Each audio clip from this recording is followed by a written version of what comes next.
holidays can be a hard time for families affected by Alzheimer's and other dementias. Having a plan in place can be a great way to make sure the holidays are still enjoyable for the whole family.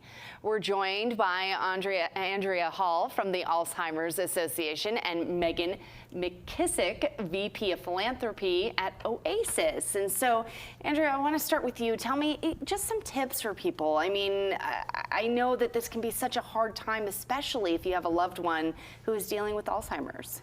Absolutely. So some tips for people who are dealing, especially going home for the holidays, communication is key. So it's really important that you're able to set proper expectations. For example, crosstalk when there's a lot of people talking at once is not great for people with Alzheimer's.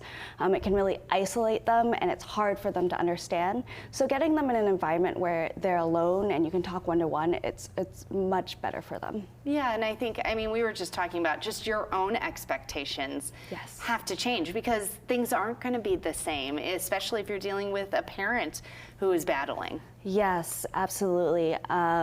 Things do have to change. For example, sometimes we used to have Christmas dinner. It's better to move it to a lunchtime because people with Alzheimer's are they're feeling better in the morning and the afternoon. Yeah, and so for you guys, we of course have Megan here because the longest day is coming up, and so that's on January 11th. And tell me a little bit about Oasis's partnership with the Alzheimer's Association. Yes, Oasis is excited to partner with the Alzheimer's Association and Poway Gardens to really provide a day that's focused on health and wellness for active older adults and their families, many of whom are caregivers during the holidays and need that respite, just relaxation after the holidays.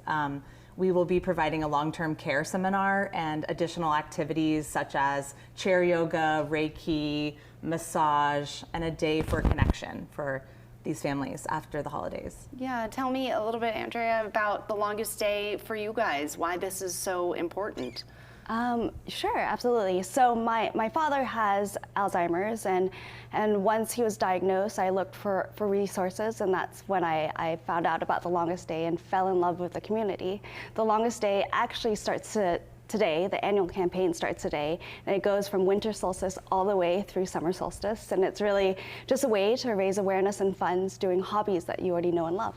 Yeah, so I mean, there's a lot of ways that people can get involved. Yes. Like you say, I mean, if you're looking for something and you're going, gosh, I really need some help, I need some guidance, this is the time. Yeah, absolutely. You can get involved by playing bridge, you can bake bread, you can go hiking, you can really do any activity you want and make a fundraiser out of it. Oh, it's amazing. Wow, yeah. Okay, and obviously if people want to come, Megan, to the event or they want to find out more about that, how can they get involved?